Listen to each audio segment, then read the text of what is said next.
кийимин чечүү боюнча айтпайбы? Пайгамбарыбыз саллаллаху алейхи ва саллям уяттуу жерин эч ким көргөн эмес. Даже жубайлары дагы. Айша энебиз айтат, Пайгамбарыбыз саллаллаху алейхи ва саллямдын уяттуу жерин көргөн эмесмин. Ал дагы менин уяттуу жеримди караган эмес дейт, көргөн эмес дейт. Туура шариятта үйлөнгөндөн кийин чачынан тырмагына чейин адал жубайларга бири-бирине эмнекене бардыгы адал. Ак тике менен кыйгандан кийин бардыгы адал. Бирок ошондо дагы адептин талабы, маданияттын талабы, такыбалыктын талабы бул ушу башкача экен да. Эми бизге алхамдулилlah шарият бирок адал берди. Пайгамбар ушу мүмкүн болушунча. Атак мына Айша энебизден риваят бар да бугачы. Атак кийиминде ошон үчүн азыркы кийиминде эле үстүнөн суу куюп, акырын эме кылыпчы, анан кепиндеп коюлган.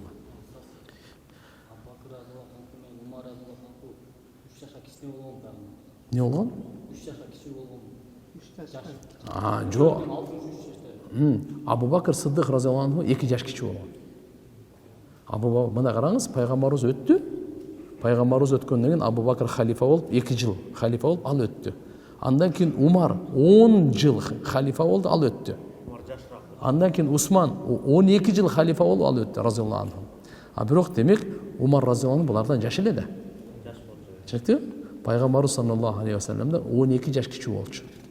Абу Бакырдан болсо 10 жаш кичи болчу. Абу Бакыр болсо пайгамбарыбыздан 2 жаш кичи болчу. Саллаллаху алейхи ва саллям ва радияллаху анхум. Ислам шариаты боюнча кыздар канча жашта турмушка чыгыш керек? Караңыз, шарият боюнча балагатка толуп акыл-эси бардыгы турмуш куруп келе ала турганга ишеничтүү күч борбу?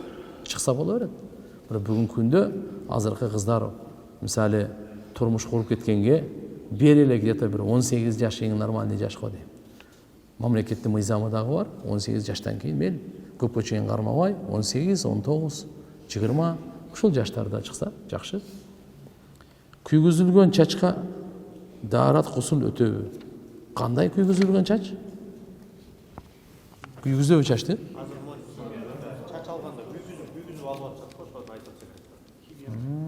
Жок, буну химия. Мындай караңыздар, буга лак-пак коёбу, койбойбу? Андай эме? Анда иштек болот, өтө берет анда. Өтө берет анда.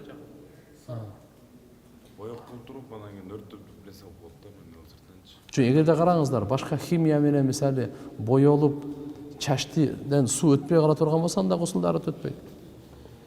Эгерде кимде ким жетимди өз кепилдигине алса, ал адам менен кыяматта ушундай жакын болобуз деп ортоңку колу менен сөөмөйүн көрсөткөн. Ошондо жакын болобуз деген маани пайгамбар саллаллаху алейхи ва саллям менен бирге Жаннатул Фирдауста болобуз да бейиште дейт. Ооба, иншалла. Пайгамбарыбыз айткан, ооба. Жетимди кепилдикке алган киши менен мен кыямат күнү ушунчалык жакын болобуз деп сөөмөйү менен ортоңку манжаны бир кылып көрсөткөн да. Устаз, бир кызды Алла үчүн жакшы көрөм. Ал кыз оронот. Ага болгон сезимимди, сүйүүмдү соц тармак аркылуу билдирип, сүннөткө амал кылсам, ушундай туура болобу дейт. Бул сүннөт эмес да, таксыр. Бул күнөө. Сүннөткө амал кылсам. Туура. Мисалы иншалла карап туруп, пайгамбар саллаллаху алейхи ва саллям айтат, кимди жакшы көрсөңөр, айткыла, Алла үчүн мен сизди жакшы көрөмүн депчи. Бул таксыр аялдарга тиешелүү эмес ал. Намахрам аялдарга тиешелүү эмес. Эжеңизге, апаңызды айтсаңыз мейли. Же болбосо майли үйлөнгөндөн кийин айтып бериңиз. Намахрамды кантип айтасың? Сүннөт эмес ал. Соц тармактан таркатайын дейт да. Сүннөткө соогун көбүрөөк алайын дейт окшойт да. Болбойт. Устаз, менин суроом төмөндөгүчө. Менин бир тууган инимди атам бир тууган эжесине берген, баласы жок болгондуктан иним кээде айтып калат, нааразы болгондой, эжемдин тарбия берген өтө эле начар, бирок атамда тарбиясын берет. Каржы жагынан көзөмөлдөп турат, бирок инимдин апасына болгон көңүлү жок. Эмне кылышыбыз керек? Караңыздар. Кимдин белинен чыккан болсо ошол ата боло берет. Башканы канча жыл ата десеңиз деле жок ал. Кыямат күнү ошонун атасы менен эме болот? Аты мененчи. эгерде азыркындай эми баласы жок кээде ушундай болуп калат да. Бирок жардам бере берсин. Ал ким чоңойткон болсо ага деле неме кыла берсин, эч немеси жок. То есть азыр багып алган эжесине деле кызмат кылып, атасына деле кызмат кылсын. Аллаху акбару кабира. Багдад намазында биринчи парыз окулабы же сүннөт окулабы? Же биринчи сүннөт окуйсуз, анан парыз окуйсуз. Никесиз төрөп алдым, 6 айдан соң ислам динине келдим. Аллага чексиз шүгүр кылам. Менин жазам кандай болот? Никесиз төрөп алганыма. Баланын атасы нике кыйып, балага чогуу тарбия берели, ошондо күнөөбүз жеңил болот дейт. Ошол туурабы? Туура. Эми истигфар тооба кылыш керек кандай болгондо дагы. Алла таала мен кечиримдүү, будан ары калган өмүрдү таат ибадатка, күнөөдөн сактанганга сарпташ керек. Бирок баланын атасы наркоман экен. Анан биринчи үй бүлөсү да бар экен. Түрмөдө да отуруп чыккан экен. Мен алданып калганыма өкүнбөйм. Кичине үздөн жетим өстүк. Атабыздан эрте айрылдык. Эркектин тарбиясы жок болуп, алданып калдым окшойт. Эми эмне кылам? Баламды өзүм эле тарбия берип жашай берейинби, же болбосо нике кыйдырыш керекпи? Өтө корком балама. Туура тарбия бере алабы атасы? Чогуу жашап жүргөндө бизди акча үчүн урат эле. Акча бер деп наркотикке чегип, алып азарт да ойнойт. Азыркы күндөрү мусоркадан тамакка продукты ташып калдым. Көпкө алданып жүрдүм, көпкө алдап жүрдү, нике кыйдырабыз деп. Качан деп сурасам, сенин атаң жок, агаң жок деп шылтоо болуп калды. Акыркы жолу урганда мен келе бердим үйгө. Максат ажы, сизден суранам, жооп берип коюңузчу. Аллахым разы болсун сизден жана сиздин үй бүлөңүздөн. Рахмат. Bunday narkomanга чыкпай эле кой турмушка вообще. Бул бүгүн эртеңдери курутат баары. Анан көркем канча болду, баланы жашынакай тарбия кылып, Алладан кечирим сурап, бир жакшы имандуу болуп калса, мейли. Мурда ажырашкан болуп калат, башка болуп калат. Кудайым иншалла өзүнүн жарын таап берет.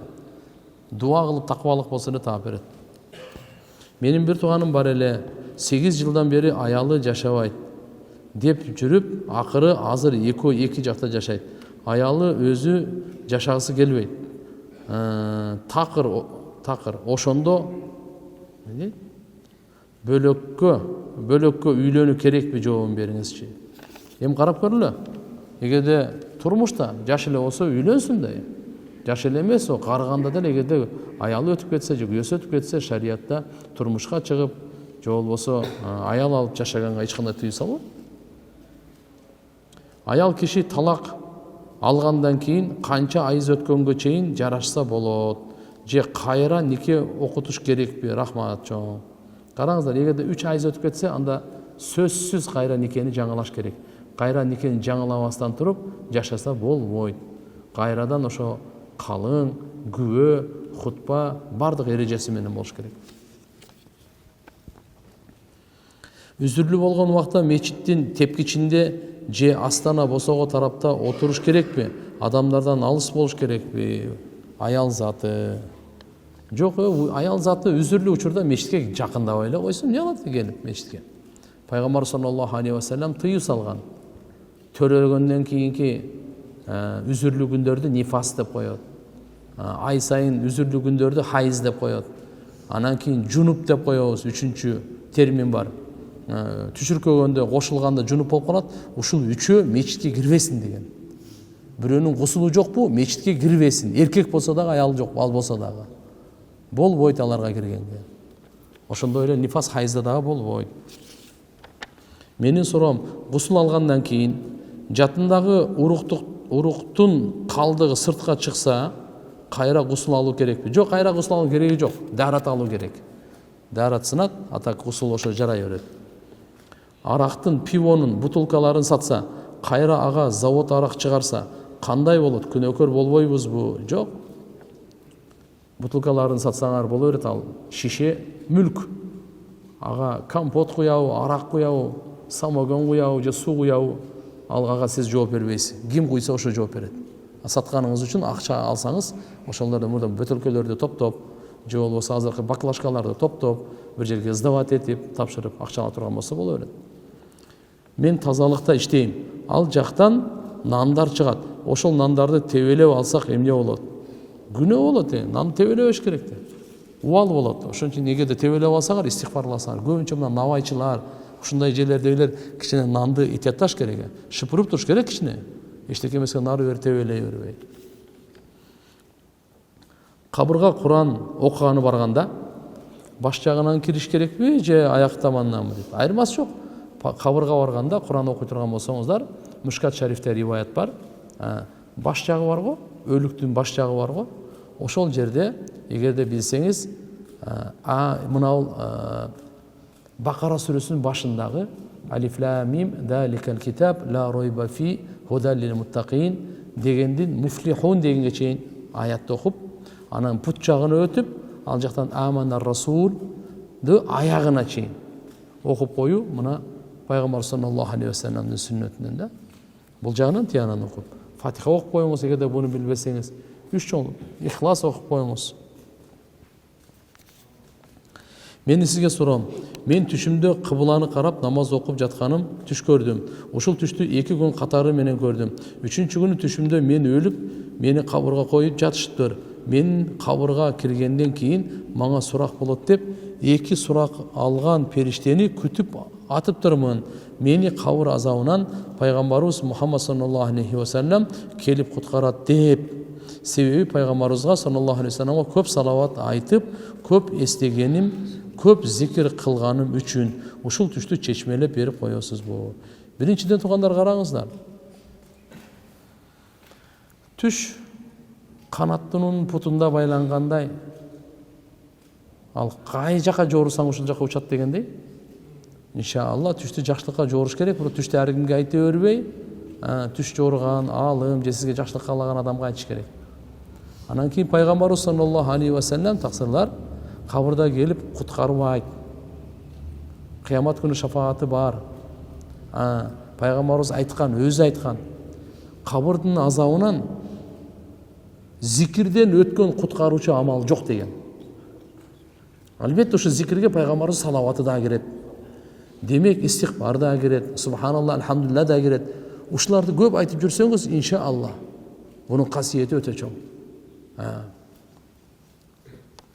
Атак түшүңүз, иншалла, кыбланы карап намаз окуп атканыңыз, кабырдагы ахиретти эстеп атканыңыз, алхамдулилла, бул жүрөктүн тазалануусуна жана ахиретке даярданууга пайгамбарыбыз сүйүүнүсүнө даллатылат да.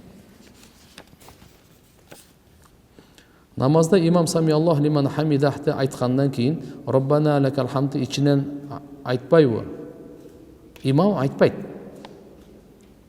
Эгерде сиз жалгыз окусаңыз сами Аллаху лиман хамидан да айтасыз, тике тургандан кийин Роббана лакал хамд айтасыз. Эгерде имам менен аркасында окуп аткан болсо, булар анда вазифаны бөлүштүрүп алат. Кандай? Имам валаддалин дегенден кийин амин дейбиз, баарыбыз ичибизден айтабыз. Макулбу? Андан кийин рүкүдөн кийин турат го. Имам сами Аллаху лиман хамида дегенде болду. Роббана лакал хамд айтпайт. Роббана лакал хамд бизде мазхаб боюнча аркадагы ыктыда кылгандар айтат. Аркада ыктыда кылгандар сами Аллаху лиман хамида менен айтпайт. Демек бул экөөнү бөлүп алганбыз да. Имам буну айтсын, калганы буну айтсын. Түшүнүктүбү? Аттахиятта бармак көтөрүлгөндөн кийин кайра качан жазылат? Биринчи салам бергенден кийин. Аттахият ашаду ла илаха дегенде көтөрүлүп, иллалла да түшөт. Бизде ханафи мазхаб боюнча ушундай. Андан кийин аттахиятты салават айтып, дуа окуп, ассаламу алейкум ва рахматуллах дейсиз го. Ошондон кийин жазылат. Биринчи саламдан кийин. Салам. Намазда имамдын даараты бузулса, намаздан кантип чыгат? Жана аркасында турган киши кандай жол менен имамчылыкка өтөт?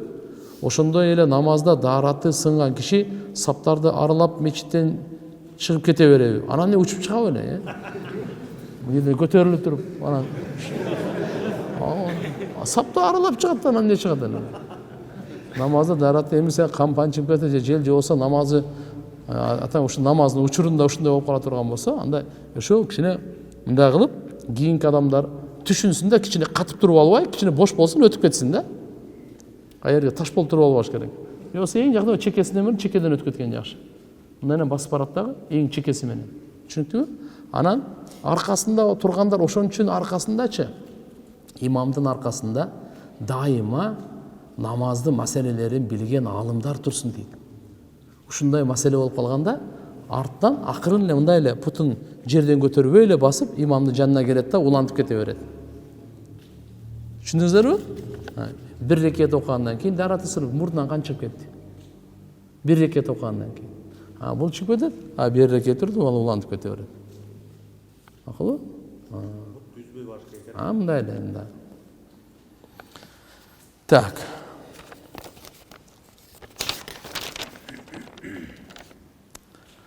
Алла сабагыңызды качан кубанычтамын сизге каалам. Алла бекем иман жакшылыктарды берсин. Амин, амин. Суроо. Мен пайгамбарыбыздын кабырын зиярат кылууну көп убакыттан бери эле эңсеп келем. Ниетим буйруп барып калсам, пайгамбарыбызга арызданып арманымды айтсам дейм. Ушул ниетим ширк болуп эсептелеби? Чоң рахмат. Кем болбоңуз, рахмат. Жо пайгамбарыбызга барганда ал жерде сиз салават айтыңыз. Салаватты көп айткандан кийин, макулбу? Бүгүн эле азыр эле айттык го. 70 жол салават айтканыңыздан кийин, анан кийин дуа кылыңыз. Алла Таалага кайрылыңыз. Кимге кайрылыңыз? Алла Таалага кайрылыңыз. Я Алла, пайгамбарыбызга салават айттым, зиярат кылдым, пайгамбарыбыздын мечитинде турамын, мына намаз окудум. Ушундай жакшы амалдарымды, я Алла, ортого салып сенен сураймын. Я Алла, пананча кажетимди бүтөр деп арыздана берсеңиз болот. Макулбу? Азыркы учурда кээ бир эже карындаштарыбыз сюцай нумерология илими дешип, адамдардын туулган күнүн, айын, жылын бириктиришип, бир число чыгарышып, чыккан число боюнча адамдарга мүнөздөмө берип жатат. Ал мүнөздөмөлөр сиз күчтүү адамсыз же күчсүз адамсыз, сиз ийгиликтүү же ийгиликсиз адамсыз, мүнөзүңүз оор же жеңил, ишиңиз жүрөт же жүрүшпөйбү деген мааниде сөздөрдү айтып жатышат. Ушундай сөздөр мусулманчылыкка туура келеби? Таптакыр туура келбейт. Булардын баардыгы ширк болуп калат тасырларында. Ал жерде цифраларды көрүп алып эле алдын ала тигиндей мындай бактылуу бактысыздыгын Алла билет аларды. Максат ажы, менин балам иншалла үйлөнүү жатат. Дуа кылып коесузбу? Сураныч. Анан ал келинди биз Караколдон балышчыга анын иштеген жеринен баласынын окуусунан ажыратып бул жака көчүргөнү жатабыз. Акыл берип койсоңуз кандай болот? Мындайча айтканда, ал келиндин баласы экөөнүн жашоосу өзгөрүүнү жатат. Буга сиз кандай карайсыз? Баламдын экинчи никеси болгону жатат. Келиндин да экинчи никеси болгону жатат. Сиздин көз карашыңыз кандай? Мен энемин да сарсана болуп жатам. Дуаларыңыздан бизди унутпаңыз. Алла разы болсун. Ажа мындай, биринчиден эркекке анча проблема эмес. Экинчи турмушу болгон аялга сөзсүз сураш керек, талакты алдып алган жокпу? Биринчи күйөөсүнөн талак алдып алган жокпу?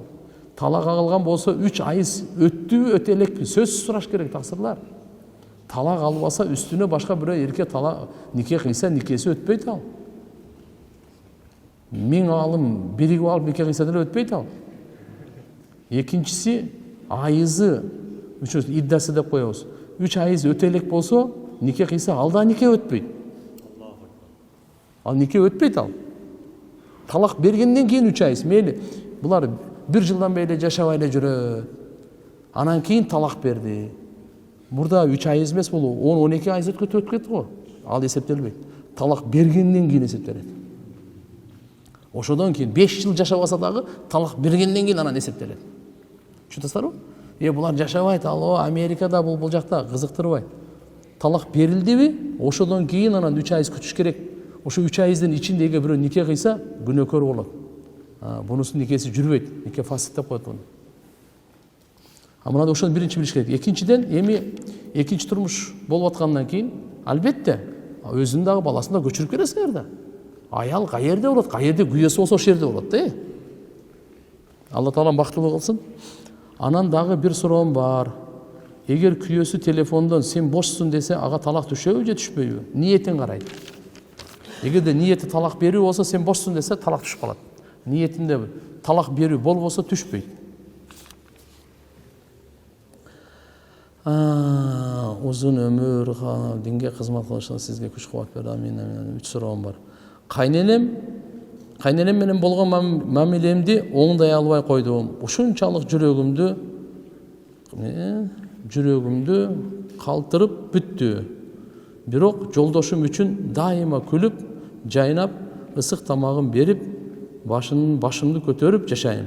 Кантип мамилемди оңдосом болот? Эчтеке эмес, адам го. Сиз эмени эстеңиз да? Итке суу бергендин окуясын эстеңиз да? Зынакор аял итке суу берип, Алла Таалам разы болуп бейишке келген. Бул адам. Экинчиден эне, үчүнчүдөн мусулман, төртүнчүдөн машаалла күйөөңүздү ушу төрөгөн эне, кайнене сооп болот. Анын пейили үчүн, анын мамилеси үчүн карабаңыз. Сиз өзүңүздүн каратуу сооп үчүн, ахирети үчүн кыла бериңиз кызмат. Мамиле оңолот, болду. Караңыз да, таксырлар. Биз бирөөгө жакшылык кылабыз го, ахиретибиз үчүн жакшылык кылабыз. Ушуну унутуп калганда проблема башталат.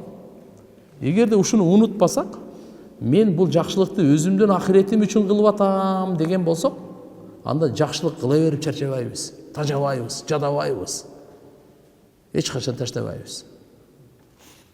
Качан эле унутуп калабыз, ушуну өзүн карап калабыз да. Будан мага ответ болобу, болбойбу? Жакшылыкты баалайбы, баалабайбы? Кадырлайбы, кадырлайбы? Мага кызыктырбайт. Бул жооп береби, жооп бербейби? Ассаламу алейкум деп айтам. Жооп бербей койсо өзү күнөөкөр болот. Мен бирок ассаламу алейкум деп айткан үчүн сооп алып атам Алладан. Эмне алып атам? Менин мойнумда салам бер деп койгон, мен салам берип атам. Усман, саламу алейкум рахматуллах. Бул салам береби, бербей ол кыямат күнү өзү жооп бересиң. Даже биринчи салам берүү сүннөт, жооп берип койгон важип. Биринчи кызмат кылуу сүннөт. Ошо кызматтыга рахмат айтуу важип болот таксыры. Кылбай койсо өзү үчүн, бирок мен сүннөттөн сооп алып атам да. Кандай дедиңиз? Бул келин дагы кызмат кыла бериңиз, сооп ала бересиң. Ал тиги кайнене бол кадырлайбы, кадырлабайбы, аны вообще ойлонбош керек аны.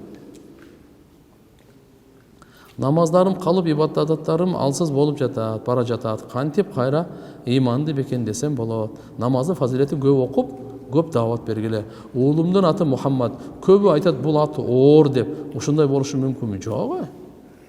Мухаммад деген аттан улуу ат жок ааламда. Эң берекелүү ат. Макулу? Эң нурлуу ат. Аллаху акбар.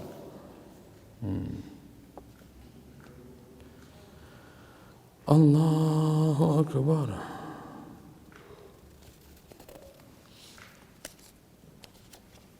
Ассаламу алейкум устаз. Мен сварка иштерин жасайм. Бир жерде магазин салып баштадым. Магазиндин ээси сакалча, намаз окуйт 5 мал, орозо кармап жүрдү. Анан столбого светти илип берди. Ууру свет. Бул орозодо тим боле десем, начальникке сүйлөшүп койгом дейт. Айдан ашты. Бир айдан ашты. Сварка иштеп жатканына,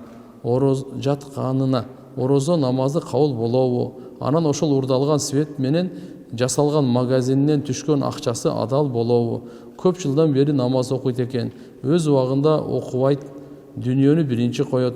Мен айтсам текеберленбе сен, илимдисүнбү дейт. Менин эмгек акым адал, акчабы сарсана болуп жатам. Өзүм амалдамын устаз. Негизи эле свет, суу урдагандар боюнча эскертип коюңузчу, рахмат. Карагыла таксырлар. Бул свет, суу урдаган бар го. Кудай сактасын да. Бардык Кыргызстандын чөнтөгүнө кол салган да. Ушунча кичине болсо дагы урдабаңыз. Мурда эми анча-мынча мындай болот эле, карапчы. Бул свет, сууну булар акчаны алып чөнтөгүнө урдап атат. Ошон үчүн булар деле уурунукун урдасаң боло берет депчи. Жок, ал туура эмес ал. Төлөш керек, алыш керек. Анан аркадамдын өтө эле кирип кетипсиз. Эгерде сизге туура эмес нерсе сунуштап атса, уурулук, сиз кылбаңыз да аны. Ошону кылып коюп анан жамандай бересиң анан. Сен аны кылба да. Сен билип атасың ушу уурулук, анан кийин ошого коюп туруп акча алып бер, мен ойлонуп атам, мен акчам адал эмеспи деп эле. Ойлонбой эле точно эле бересиң, бул арам экен. Бирок тигини андай эме кылба да. Ал тим более намаз окуйт экен, анан орозо кармайт экен деп. Жок, уурулукка туура эмес нерсеге жүрөгүң айтып атабы? Болду. Мыйзамсыз ишпи кылба? Болду. Мен Москвада иштеймин, ресторанда. Күндө үйгө келип, кечинде Куран хатым кылып атам. Эгер жумуш учурунда бир аз отуруп телефондон же болбосо телефондогу Куранды ачып окусам, ачып турсам хатым өтөбү же бир отуруп окуш керекпи? Жок. Альхамдулилля, телефондон окусаңыз да хатым Куран боло берет. Каза намаздарды жамаат болуп окуса болобу? Эгерде жамаат менен каза болуп калса, жамаат менен окуса болот. Бирок сиздики көлдө каза болгон, досуңуздуку ошто каза болгон, экөөбүз чогуп алып окуй, андай болбойт ал. Ар ким намазы ар кандай да. Эгерде ошол экөөңү тең бир жылдагы карап тургула, бир айдагы, бир күндөгү багымдат намаз каза болсо, экөөнү чогуу окусаңар болот. Ал Америкада болсо, биякта болсо, ошо бирок ошо числолору тең келсе да. Ошон үчүн эгерде жамаат менен Кудай сактасын 5-6 бир жерге чарчап калып, баардыгы уктап калды. Тур деле күн чыгып кеткен. Ушулар жамаат менен казасын окуса болот. Пайгамбар саллаллаху алейхи вассалам сүннетинде бар. Интернетте сүйлөбөй, укпай жана ушундай сыяктуу адамдарды Куран менен дарылап, сүйлөтүп, уктуруп койгон молдеке жүрөт. Ушуга кандай ишенсе болобу? Машалла. Мейли Куран менен, эгер Куран шыпа, сүйлөбөгөндөрдү сүйлөтөт. Алла Таала ага дагы мүмкүнчүлүк берген экен, колуна шыпа бериптир. Ишенсе болот. Ансар корпоратив дегенден үй алышка жардам берип атат го. Ошол болобу, туура келеби шариятта? Билбейм, булардын эмесин көрүш керек. Ислам принцип каржылоолоруна туура келсе болот. Анан кийин ислам принцип каржылоолоруна туура келбесе болбойт. Аларды кандай экен мен билбейм. Менин инимдин оң колу чыкканактан колго чейин гипс менен жүрөт. Кыймылдаса ооруйт. Ошого байланыштуу дарат менен намазды кантип окуп калат. Калган жерин жууй берсин, ошо гипс болгон жер бар го. Ошо гипс болгон жерге масык кылып коет. Масык деген мындай. Сууну ачат го. Колду мындай суулайсыз дагы, болду. Мындай кылып коесуз, сулап, ас жактан да коесуз. Болду. Ошо гипстин ушу көпчүлүк жери, жарымынан көбү мындай масык кылып коюш керек. Мен кайнымдын акчасын уурдап алганмын. Ошону айтпай эле үйүнө таштап койсом болобу? Болот. Рас. Билгизбей алып койгондон кийин билгизбей таштап коюш керек да. Жүрөккө тооба келгенден кийин болду. Андан кийин я Алла болду. Экинчи кармабайм, жакындабайм деш керек. Россияда иштеп жүрүп туугандарымдын айлыгынан айтпай алып койчу эле. Эми ошону дагы айтпай эле сумкасына салып койсом болобу? Болот да, анан эмне кылат? Бир эле кишиники окшойт бул. Кичинемде кошунамдын акчасын, дагы бир үчүнчү суроо. Кичинемде кошунамдын акчасынан уурдап алчумун. Ошону медресеге берип койдум, садака деп. Ошол өтөбү же өтпөйбү? Өзү күлкүлүү эмес, эми кээ бир адамдар менен кичине кол туткак болуп калат, үйрөнүп калат. Бирок Кудайга шүгүр ушунусуна өлөк дүнүйө мындай өлүм келерден мурда эсине келиптир да, бул жакшы да. Ошо бойдон тоба кылбай эле же сезбей эле урган бойдон өтүп кетсе кандай болот? Кудайга шүгүр ыйман келгенине. Азыр кейип атат, ошон үчүн суроо берип атат. Эми мына жердеги өзүнө кайтарып бериш керек. Эгерде кимдики болсо таанысаңыз, тааныбасаңыз же өтүп кеткен же жок болуп кеткен болсо, анда садака кылсаңар болот. Жылдыз төлгөгө ишенсе болобу? Туура айтабы гороскоп? Болбойт. Биздеги даже мына жамгыр жаайт, тияк бияк деп деме прогноз погода бар го. Булар деле прогноз да, прогноз. Өзү деле айтып атпайбы? Прогноз. Биздики точный эмес. Болду, болду. Ошонун деңгээлинде болот да. Аба ырайы прогнозу болду. Анан мыналар болсо эми баягы жылдыз бул илим жылдыздар менен эсептеп неме кылган. Фираундун доорунан бери келатат. Бирок буга бизге пайгамбар саллаллаху алейхи вассалам катуу тыйым салган. Ишенбегиле, ишенсе имандан ажырап калышың мүмкүн. Устаз, тиш салдырсак усул кандай болот? Жооп берип коюңчу. Тиштеке болбойт. Өтө берет. Менин балам сүйлөй албай жатат, 7 жашта. Захида дуасын окуп бересизби? Балама тил чыгыш үчүн Захида дуасын билбейм мен. Сиз мындай кылыңыз, иншалла, Фатиханы окуңуз. Чын жүрөктөн окуңуз. Кудай кааласа. Сүйлөп кетет. Эркек балага Ай теңир деген атты койсо болобу? Ислам ушундай атка жол береби? Ай теңир. Не деген маана? Ай, анан кийин теңир. Айдын теңириби? Ай теңир деп. Маанисин мен жакшы эле түшүнбөдүм муну. Ай теңир. Ай теңир. Нур, Нурмат, Эгем, Рахмат, Рахман. Ушундай аттарды өзгөртүү зарыл бар. Рахман деп болбойт. Рахман деп ат койбогула. Койсоңуз Абдурахман, Рахман берди, Рахман кул, Рахман хан, Рахманга сөз кошуш керек. Анын өзүн айткан болбойт. Экинчиси мына эгем боло берет бул. Эгем боло берет. Нурмат жакшы эле, нур жакшы эле. Мен жаңы намаз окуп баштадым. Жамаат намаздан кийин имам арабча дуа кылат. Ошол убакта мен өзүмдүн каалоо тилектеримди айтып дуа кылсам болобу ичимден? Же сөзсүз имамды угуш керекпи? Имам дуа кылып атса, анда амин деп турган жакшы да. Имамдын эге дуа кылганы сизге угулбаса, сиз дуа кыла берсеңиз болот. Бир нерсени эске алып коелу тақсырлар. Намаздан кийинки дуа бекем хадистерден бар. Кол көтөрүп дуа бул дагы бекем хадистерде. Албетте жамаат менен дуа бул кичине төмөнүрөөк даражадан кетет да. Бирок алхамдулилла мусулмандар дайыма жамаат менен дуа кылып келишкен. Бул таамул деп коет, кылым караткан амалдардын бири болуп эсептелинет.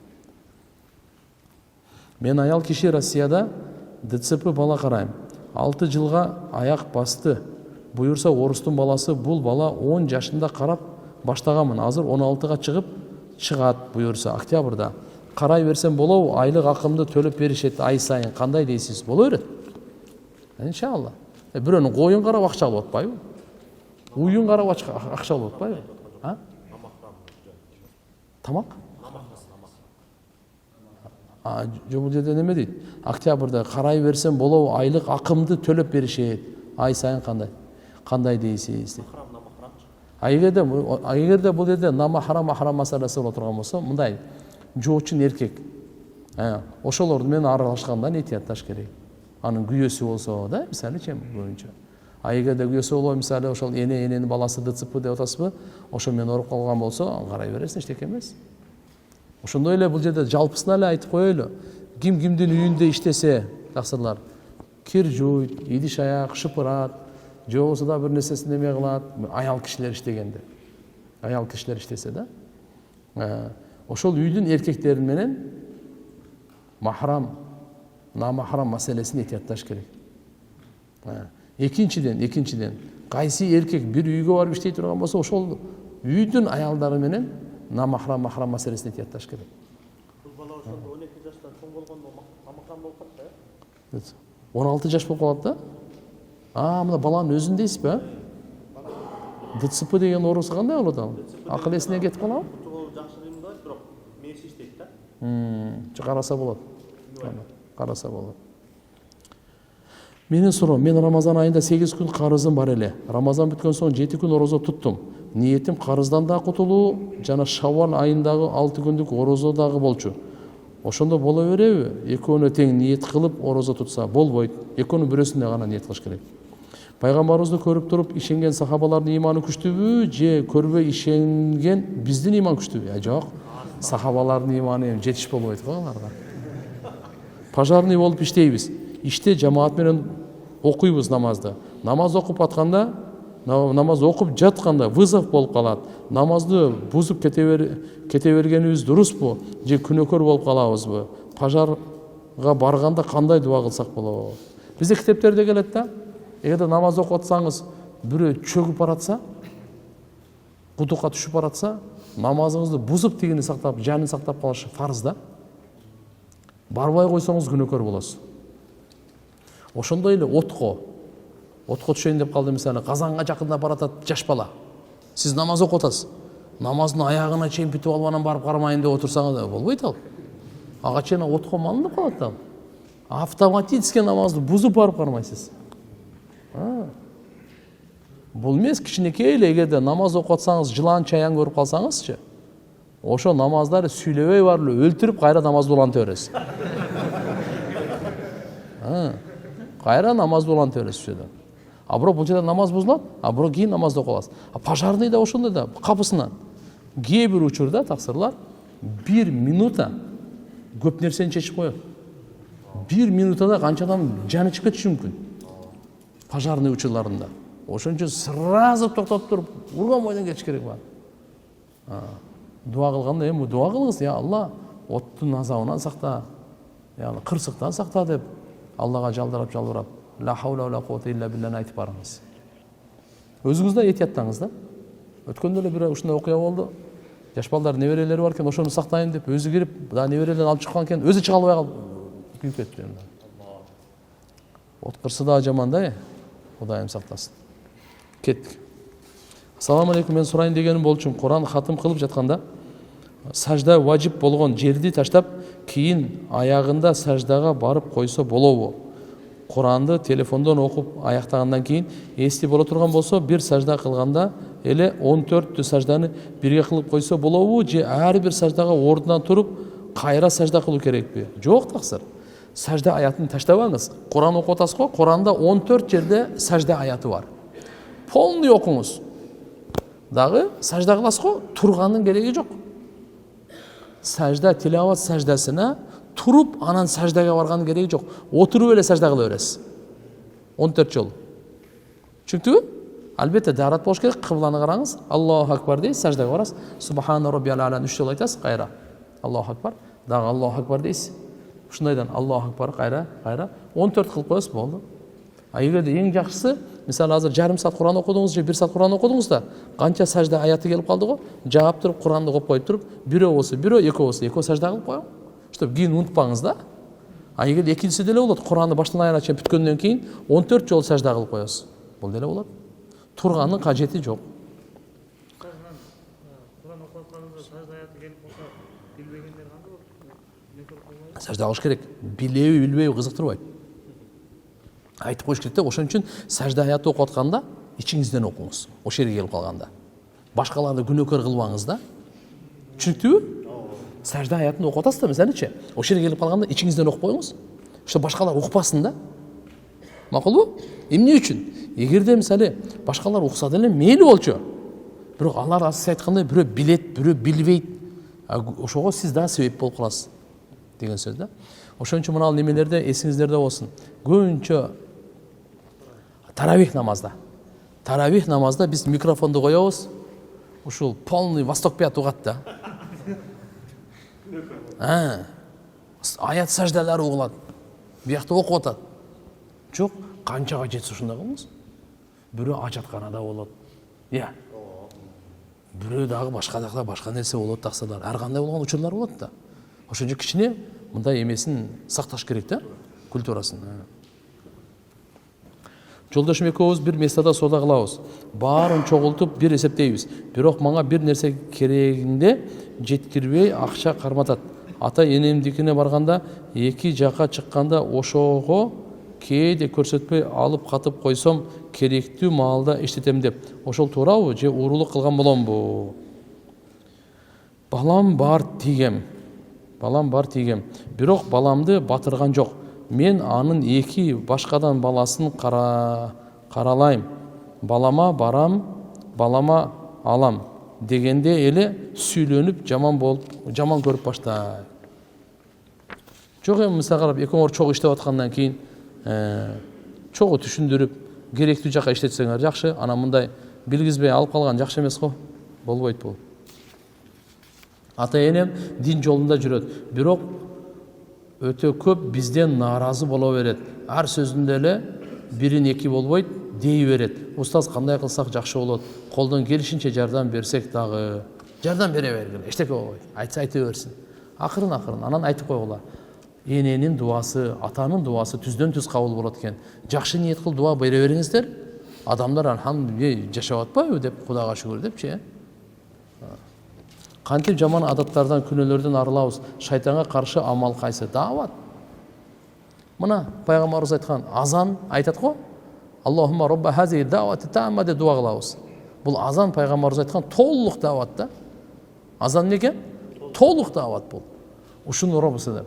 Пайгамбарыбыз айтат, азан айтканда шайтан качат дейт. Эмне кылат дейт? Шайтан качат дейт. Шайтан качат. Ошон үчүн иншалла качан кайра намаз окуганда шайтан келет дейт. Анан ар кандай ойду салат дейт. Эсиңде, мектептеги депчи. Жоксо анан 2 рекетпи же 3 рекет окуганын билбей каласың дейт. Ибадаттан шайтан коркпойт. Дааваттан шайтан коркот. Шайтан ибадат кылбайт, бирок даават кылат да. Шайтандынчы соперниги даават да. Түшүнөсүңөрбү? Ибадатты мен жөн эле финалга эмес, жөн биринчи курстан чыгарбайм дейт. ибадатты жөнүндө чабам дейт ал. Шайтан даваттан коркот. Себеп ал дагы дозокко дават кылып атпайбы? Иши ошол да. Ошончо пайгамбарыбыз айткан, болбосо кара, намаз фарыз, азан сүннөт. Эмне үчүн сүннөттөн качат, фарыздан качпайт? Деген алымдар айткан, анткени азан дават, а бул намаз ибадат деген. Шайтан ибадат кылбайт, дават кылат. Даваттан качат, даваттан коркот. Сода болушуна арынын уясы сыяктууларды окутуп алып, келип коюуга болобу же ширк болуп эсептелеби? Жа мындай болбойт. Анан көрөк намаз окугула, сүннөт менен. Флеш нитро суусундуктарды адалбы же арамбы? Биздин жамаатчылар ичип жүрүшөт. Мен ичпей эле флеш нитро суусундуктарды арам экен деп айта берем. Кайра айтканы айтып алып корком. Туура айттымбы же туура эмес айттымбы деп. Флеш нитро эми карап көрүңүз, ичинде составында арам нерсе болсо, наркотик барбы, арак барбы, ушундай болсо анда арам. Составын караш керек. Эгерде мындай болбосо арам деп айта албайбыз. Макру деп айтышы мүмкүн. Денеге зыян бере турган нерсе болсо, ошонун деңгээлинде айтышы мүмкүн. Apple, Tesla деген дүйнөлүк компаниялардын акцияларын алып, сатып, акча тапса адалбы? Мисалы, алтынды деле сатып алып, баасы көтөрүлгөндөн кийин кайра сатабыз го. Болот акциялар менен иштесеңиз. Ошол иш адал болсо, акция менен болот. Аракка акция менен иштесеңиз болбойт. Арак заводко жана башка. А мындай бул машинелер же жана башка чоң оборудование фирмаларга акциясын сатып алып, кымбаттагандан кийин сатсаңыз адал боло берет. Убакыт болуп калдыбы? Аллаху акбар. Адам касамын акыркысын айтып коеюн анда. Адам касам ичип койгон болсо, эмне кылса касамы жоюлат. Адам касам ичкенден кийин ошого туруш керек. Эгерде ошонун тайып кетсе, касамын бузса, анда каффара деп коет. 3 күн катар ороза кармап бериш керек. 3 күн катар ороза кармай албаса, анда 10 бечарага курсаң той болуш керек. Алла субханаху ва таала баарыбыздын жүздөрүбүздү жарык кылып, иштерибизди оңунан чыгарып, эки дүйнөдө бактылуу кылсын.